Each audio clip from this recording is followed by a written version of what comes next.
Very beautiful out here this morning. First frost.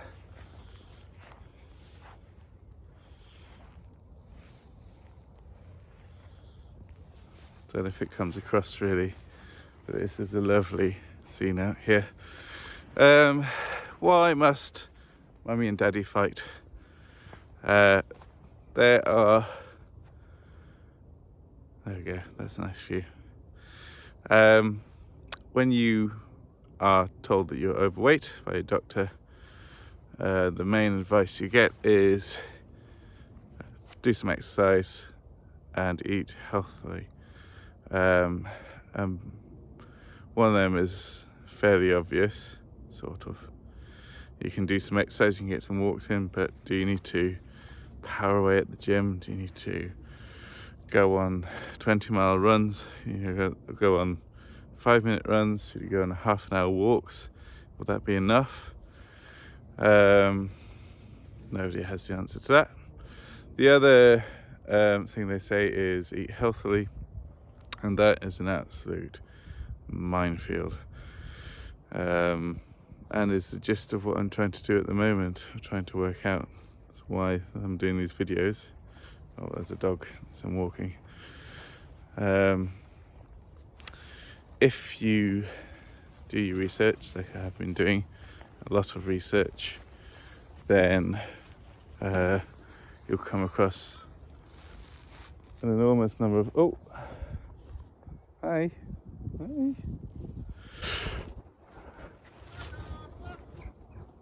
Go on, go to Daddy. Quick edit there.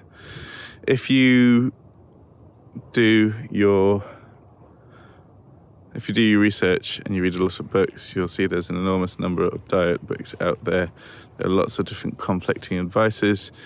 There's calorie counting, there's paleo, there's Atkins, there's low fat, high carb, there's vegan, there's other thoughts. There are a few things that are obviously true, I think. One is that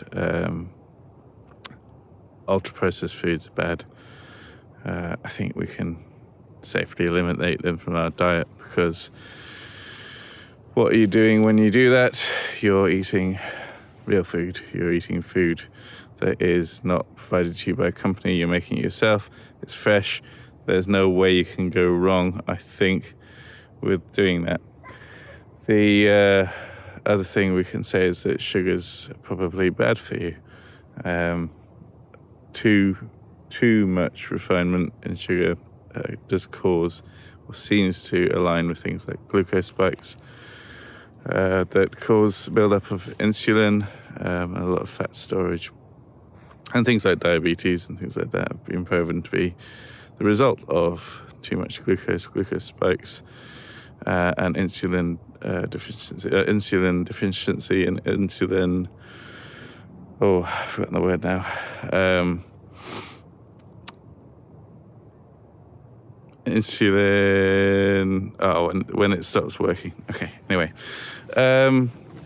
So refined sugar's bad, and ultra-processed food, bad. Easy. We can sort those ones out.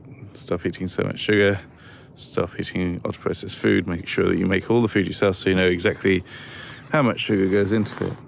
Beyond that, fats. There's a huge number of people that believe that high-fat diets will make you fat. I'm skeptical of that. Skeptical of it, because we've been eating fat for years. We don't eat the same sort of fats that we used to eat in the 60s, 40s, 60s.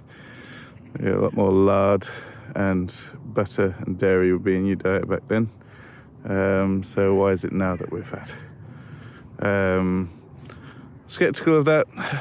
The big fight, though, to me, is between two ends of the spectrum. There's low-fat, high-carb diets. Atkins is the most famous one, although he didn't invent it. I think it was the one physician that everyone talks about as the inventor of the, every time I say it, LCHF diet, was banting, and it was known as banting back in the day. I think it was the 19th century.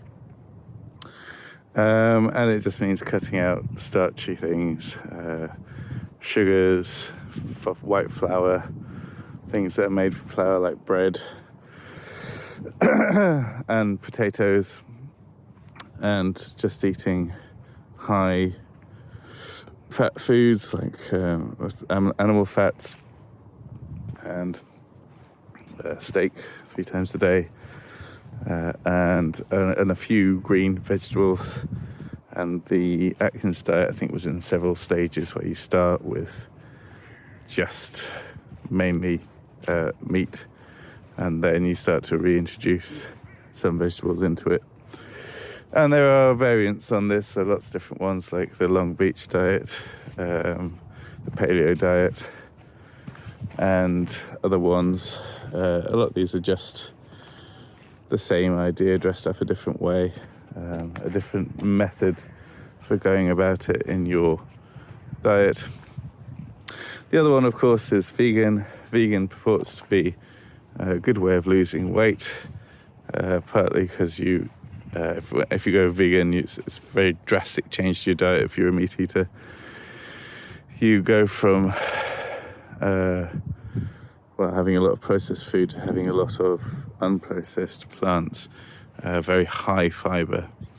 And fiber, I think, is the thing that sells it, because it fills you up, and it purportedly helps you with your stools, things like that. I'm not so sure about that. I'll tell you why in a second. Veganism is an interesting concept to me. It's something that I would try if I didn't have a family to feed as well. But on the other hand, there are a few downsides to veganism. One of the downsides is that you need supplements to take care of your vitamin D and B and other minerals that you might be deficient in when you're on it, because plants can't provide enough of these minerals. That's well documented. You need to take supplements if you're on a vegan diet.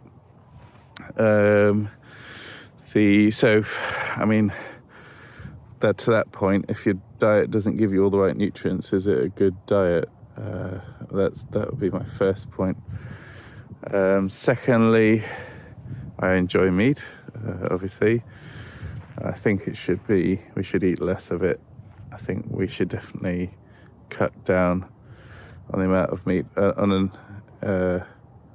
an ethical standpoint, and certainly on a practical standpoint as well. I think meat production is a big issue, and the nature of meat production, and the ethics surrounding it.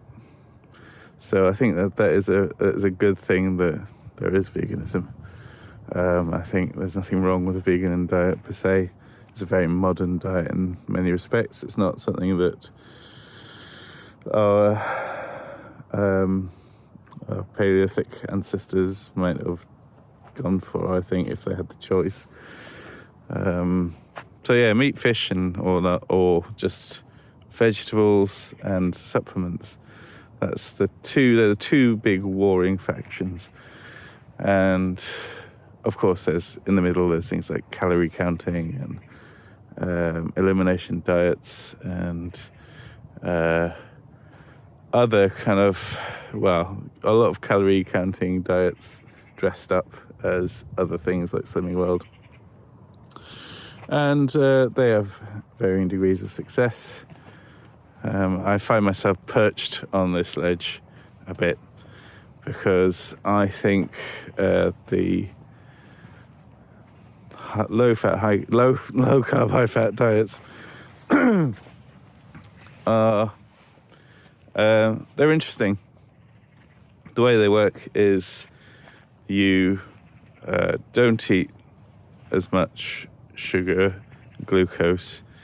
You don't have big glucose spikes. Your insulin goes down, keeps an even keel, which is a great thing if you're trying to lose weight and avoid a lot of these obesity-related diseases. And the idea is that when you're lacking in sugar, but you've got lots of fat, then your body produces ketones, hence the keto diet, which is what it's the big umbrella term for all of these diets. And the ketones are basically glycerides that fuel your body. There's quite a lot more involved in making ketones in the body. It's a longer process that happens in your blood. And that fuels your body fine. It prevents you having big ups and downs. It prevents you craving. And that's interesting to me. I think that's a good idea. I think reading up on the literature, I think it's interesting to see what effect sugars have on you and how they can drive a lot of problems, and cutting them out or cutting them right down is definitely an interesting idea. It's something that you have to do, really. So cutting them out, as in the extreme variant of this carnivore diet, is an interesting idea. Vegetarianism appeals to me on an ethical standpoint, and I feel uncomfortable with the idea of eliminating vegetables from my diet, because I think we did grow up on them. They do fuel our body. They are good for us. They're full of fiber and other nutrients. Fiber, a lot of questions about whether it is actually beneficial to us. I think it is. It clearly is. If you eat high fiber foods, then you don't get as much sugar from the food. It helps your gut flora, of which there are thousands, millions of bacteria that rely on that food, and that's been proven to help things like mood, things like weight, obviously, and your immune system as well. So why must Mummy and Daddy fight? There's a lot of backing and forthing between the two camps. If you read the different proponents of each, then each will say that the other diet is harmful. There's no evidence to say that either diet is harmful, especially. There's no evidence to say that either one provides more longevity or prevents disease, especially, apart from obviously obesity. Both of them are pretty good at losing the weight. I have actually tried a little bit of keto. I did it as soon as I came off Slimming World, and I think my weight was in an upswing then. So I didn't find that it immediately lost pounds.